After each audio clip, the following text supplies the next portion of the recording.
Hey everyone, it's Brandon with Electriq Marketing, and today we are going to dive into how to use the tool Lifetimely on your Shopify store.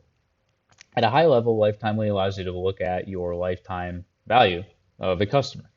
Now, that is just top level, bare bones, what you can get out of the tool. There are a whole host of more in-depth features and functionality and data that you can really dig into and play with within here that's going to allow you to make better informed decisions across your entire business. So I'm going to do a step-by-step walkthrough of everything that we see on the left-hand side here, including how to set it up to start, as well as what are some of the most interesting sort of applications that we've done at Electriq Marketing in terms of taking the data and making it actionable. First and foremost, you're going to want to set up your integrations. I'm not going to go through each one of these step by step. It's very straightforward. Just log into your account for Google, Facebook, Bing, TikTok, and Snapchat ads. Have them all connected within here.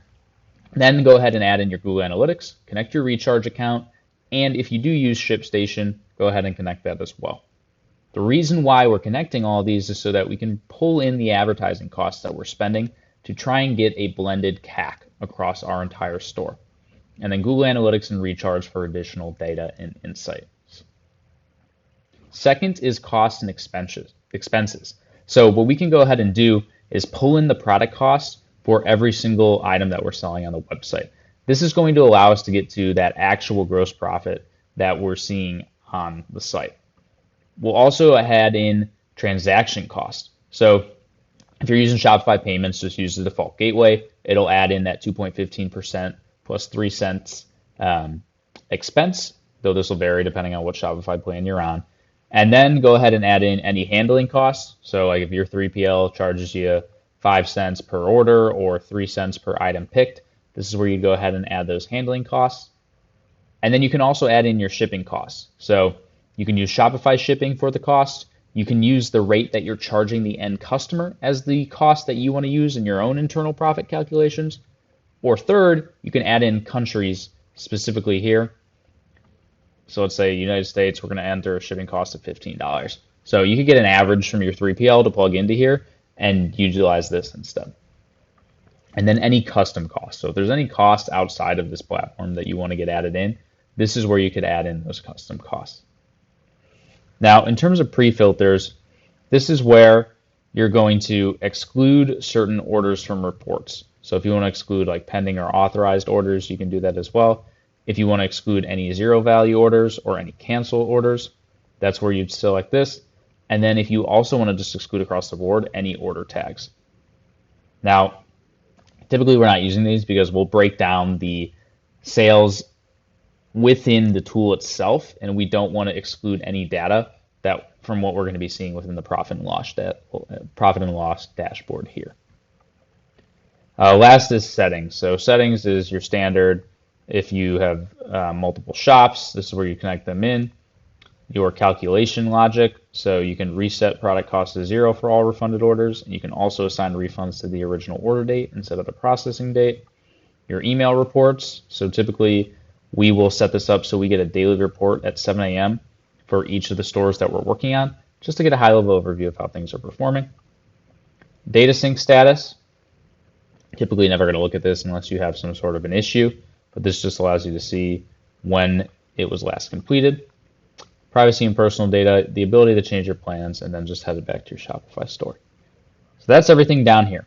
Once you've gone through all this, you're completely set up on Lifetimely, and you're ready to dive into the actual metrics.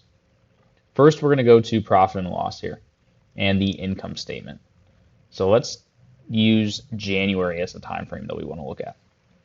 We can view it by day, by week, month, quarter, or year. Let's go ahead and look at it by day. And we can also say, okay, we want to show the comparison to the previous period or the same period for the prior year. And we can either view it as a bar chart or as a line chart here. So you see there's quite the spike on January 20th. And we actually had quite a big push here for email and SMS that day. So that makes sense. At a high level, you'll see at the top, total sales, your marketing costs, your COGS, and your net profit. Below is a breakdown. So since we have it by day, it's going to show you on a daily basis, but let's just say we want to only see the whole month. Go ahead and change that in the month, and we'll see total sales, taxes, net sales, all over here. Your COGS, which is your cost of goods sold, your contribution margin, so that is total sales minus any discount codes, refunds, taxes, COGS, and marketing spend. And then once you add in your operating expenses, that's how you get down to your net profit. It'll calculate all the KPIs for you here. So percentage of gross margin, percentage of net margin, what percent of being refunded, and your percentage of sales that are COGS. This tab is super important. This is going to be the acquisition tab. So blended CAC and blended ROAS. This is your customer acquisition cost, and this is your return on ad spend. Oh, it's really important to see what it's actually costing you to acquire a customer, blended across all of your marketing sources. So you can really start to see whether or not your advertising is profitable or not. It'll also break it down by new customer sales and repeat customers. We like to track this pretty closely to make sure we're at a healthy percentage of repeat sales versus new sales. And then you'll also see at a high level your order history in terms of average order value and the difference between new customer versus repeat customer AOV.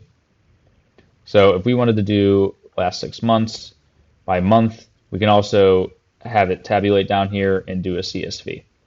So we can pull this out for further analysis if needed. The only other visualization is tiles.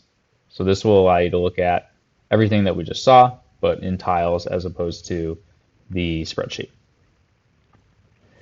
The next tab is products. So this is where we can see, based on a certain date range, organized by variant, product type, vendor, or product, just general product performance. So you can see this one was the highest performer over that particular period. Here's how many sales came out of it, orders, quantity sold, what were our product costs, what was the margin. And so you can start to see not only is that product very successful from a total sales standpoint, but it's actually one of our lower margin products, so at 75%. Whereas the Moon Balance mix at 90% is one of our top sellers as well. Something that we might want to take a look at is how can we promote the Moon Balance more heavily because of the fact that it makes up a substantially higher percentage of margin. Next is the Orders tab. Next is the Order tabs. In case you want to see what payment gateway, what's the cost, anything related to a particular order. Typically, we're not using this very often. Then we get into the lifetime value section, and this is really the bread and butter of this tool, and is the main reason we use it across every Shopify store that we're working with on lifecycle marketing, retention marketing, ads, email, SMS, whatever the case may be. So we're going to look at data since 2021. I'm going to walk you through each one of the filters at the top here as well. So time frame, this is pretty self-explanatory. You can change it to week, month, quarter, or year. So if we want to look at a quarterly basis, it's going to change the y-axis up here to be quarters instead of months. And so you can see quarter 0, quarter 1, quarter 2, quarter 3, quarter 4.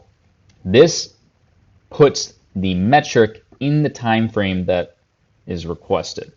So let's look at accumulated sales per customer. This is the total dollar amount in terms of sales of the customers brought in where their first order was Q1 of 2021. So what this is saying is Q1 2021, average first order value was $101. Then in the quarter, or really, let's look at this on a monthly basis.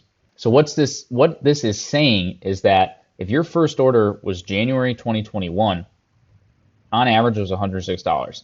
Then within that particular window, like that same month, so let's say I placed an order Jan 10th of 2021 for $106.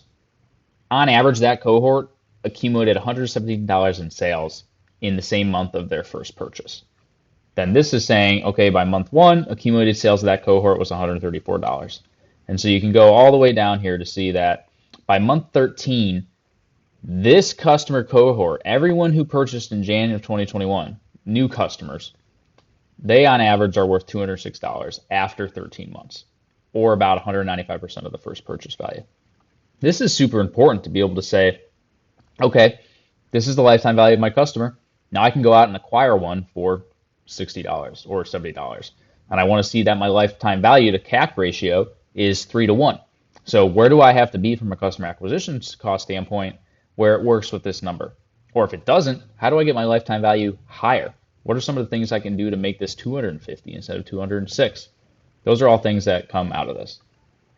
Aside from that, we can look at accumulated gross margin per customer, which is just another way to look at sales essentially, minus the costs. Also look at total customers.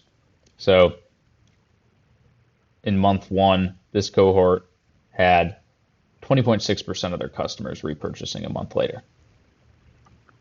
You can look at transactions, which is just the number of orders, cohort sales, so total sales brought in from that particular group. You can also look at the accumulated orders per customer, so 2.4x customers who purchased X times. So we can see, okay, there are 618 customers who ordered 8 or more times, and they were acquired in January 2021. And then we can also look at the accumulated sales per customer divided by the cost of acquisition. So let's go ahead and let that load. And essentially what that's going to look like is getting us that CAC ratio that I was just talking about. So we can see based off the platform calculation, okay, that this cohort has an accumulated sales per customer CAC ratio of 1.43. And then you can do the same, but just gross margin instead. Now, where this gets interesting is comparing it across different variables. So let's say we want to see cohort sales, and we want to do the last 6 months.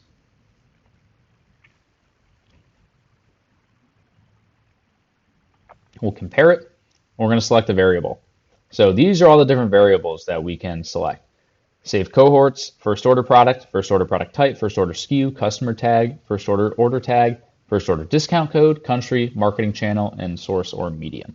So we can dive into what is the lifetime value based off of all of these different variables that we have here. Like, what's the lifetime value of somebody acquired from Facebook? What's the lifetime value for somebody who came in at a $20 intro offer versus a $25 intro offer? So that allows you to start doing offer testing and not just base it off of what is the first conversion rate showing you, but how is that customer panning out for your brand over the course of their life with you. Now, I'm going to go ahead and use a saved cohort, which you just add the cohort here, and we are running a discount code test for them. Extra $20 off a particular hero SKU. And then I will compare that based on cohort sales. So you can see the 20 off 100 far outperformed the $20 off the detox bundle. And then you can look at, okay, well, what was the accumulated sales per customer? So you can see that this offer actually had a substantially higher AOV and a higher lifetime value, but far less customers were acquired via that intro offer that we were testing. And the reason for that is the on-site pop-up converted at a much higher rate for the 20 off 100 than the $20 off that particular hero product. Now, in order to get to saved cohorts, what you're going to do is go to Filters, Marketing, or any of these other things and add in, okay, we want to look at discount code only was IQ test 2022 100, and we'll go ahead and apply filters and then just click Save Cohort and then enter a description. So this way it's readily available for you to do analysis.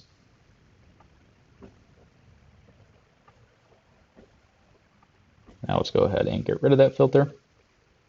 You're going to see a predicted LTV section in the middle here. So first off is the historical LTV. 3-month, 6-month, 12-month, and 24-month. You don't see these because the day range isn't accurate, but if I were to push that back, I'd get a 12-month trailing average LTV and a 24-month. Also, if you want to upgrade to Plus, the predicted LTV averages and the predicted sales comes with that. So the tool will essentially tell you, okay, this is what we're expecting you to bring in terms of revenue over the course of the next 12 months based off of your historical data, both for total sales as well as the lifetime value of a customer. That's the primary function of the lifetime value section. This next tab is customer behavior. This is going to allow us to dig into the repurchase rate. And why is this important? We want to know for a customer that just got acquired, what percentage are coming back within a certain time frame. That can inform when are we running our retargeting campaigns for win back? When are we sending out email and SMS texts for replenishment flow? And so you can see here the new customer repurchase rate for within 90 days is 26.9% of customers. And you can see how it's been trailing down a little bit over the course of the past couple of months. And then you can also see a returning customer repurchase rate. So if I am a returning customer, there's a 70% chance I'm going to reorder within 90 days and a 78% chance if I'm going to order within 180. So what this tells me is we need to be very aggressive with our communication before the 90-day period, because 70% of people are purchasing within then, which means so many people are going to be lost if they don't go ahead and make that purchase within those first 90 days. There's a significant amount of churn that happens after that point. There's only 8% of people are making the purchase within the 91 to 180 day window. So if we don't get them to purchase by day 90, most likely they have churned and are not going to be a customer anymore. Next is the repurchase rate breakdown. And so what this allows us to do is break it down by product, SKU, product type, country, customer tag, first order tag, and first order discount code. So if I wanted to look at, okay, what based on the first order discount code, what is the repurchase window during this time frame? Now, this is going to take a bit to populate here, but I'll be able to see, okay, if the first order discount code was $20 off 100, this is the repurchase window. So the time window in which the customer placed another order from that particular cohort. So for Super 20, number of customers, a little bit over 1,500, 360 repurchasers, and the percentage of customers who returned for an order and repurchased anything is 23%. Now, if you look at sub 30, which is a subscription discount code, you can see that number is much higher because it's 63%. Because that's a recurring discount code. This is one of my favorite tabs, the time between orders. So we can see first to second order within 5 days over the past 6 months, 60% of customers are making that reorder within the first 34 days. And we can go ahead and actually add in filters here as well. So we can say, okay, if you're coming through the $20 off 100 offer, this is the time window where you're most likely to reorder. So why don't we orient our Klaviyo flows around that particular time window? If a ton of people are purchasing between day 25 and 34, let's have all of the messaging go out then, because we know that's when you're most likely to come back. And if you don't at that point, the chances have diminished significantly. And so we can do that via our saved cohorts here or any other filters that we want to add in. And we can look at second to third order, third to fourth order, all repeat orders.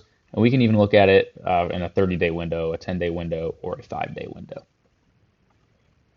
Next is the product journey. So this essentially shows you if somebody comes through this SKU, these are all the other SKUs that they're going to purchase over the lifetime of them with your brand. So once this goes and loads up for us here, you'll see, okay, moon balance mix. 10% of purchases had that as the first order. On average, it was 72 days until that next order. And you can see, okay, 11% of purchases had moon balance in the second order. So what this is telling me is that a lot of people are trying other items after it.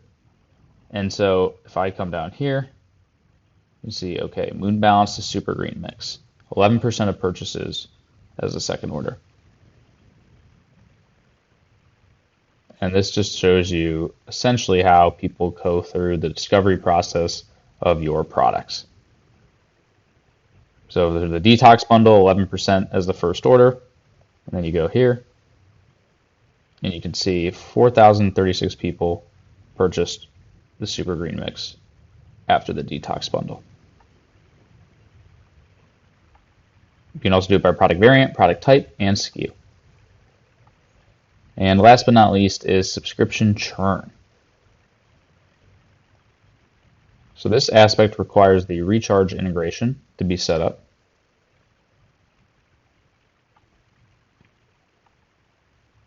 And here we can see number of customers that signed up for their first subscription. Here is, if you look at months since first subscription order, 98.7% fall within the first, 92.9 are still active in month 2, 89.1 in month 3, 85.2 in month 4, and so on. And you can also take a look at the revenue as well.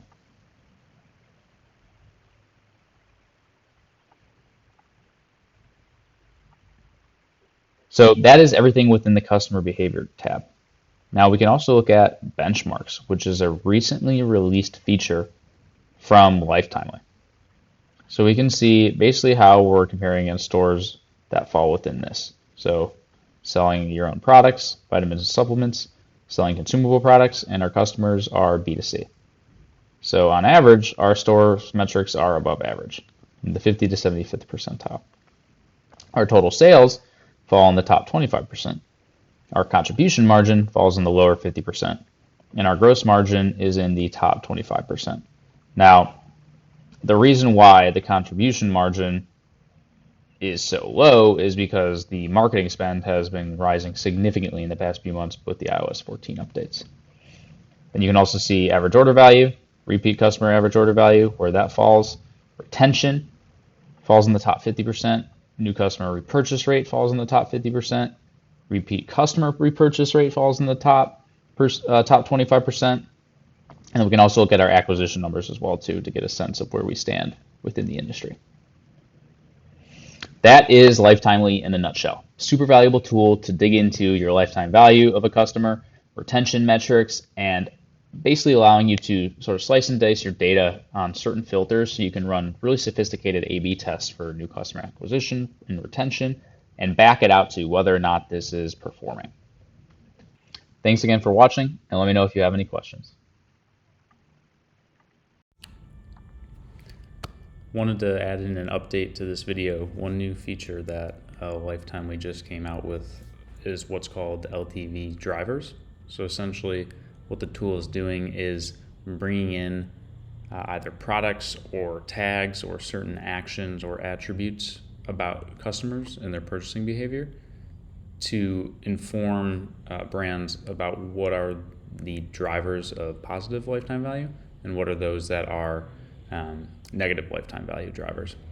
So those are in the top here. You can see, for example, the product regimen kit historically has 122% lift and a lifetime value of $107, as well as order tag Shopify post-purchase upsell bought has 107% lift. So what this tells me is that customers who purchase the regimen kit, that we should prioritize that, as well as post-purchase upsells, testing that more so that we can get the conversion rate up even higher. Now on the negative LTV driver side of things, you see like the discount code regimen. So we want to dig into these a little bit closer, as well as some of these order tags to see if some of the acquisition channels that we're utilizing are not performing and potentially dragging down the rest of the store's LTV. And so that's something that we could dive into after looking at this. Then in the middle here is what's called insights.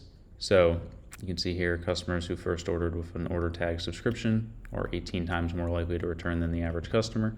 So that's just sort of obvious that a subscription customer is going to be more likely to come back, but there's some interesting things here in terms of like discount code, first product purchased, so we can start to prioritize best offer, best intro SKU, and shape the customer journey around that.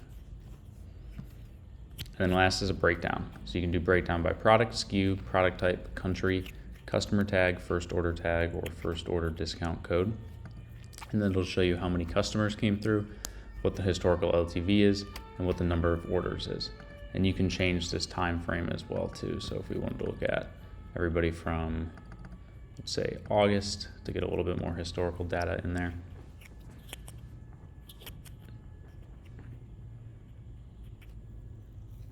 You can see here that like the anti-aging kit, for example, has substantially less customers, but a much higher lifetime value.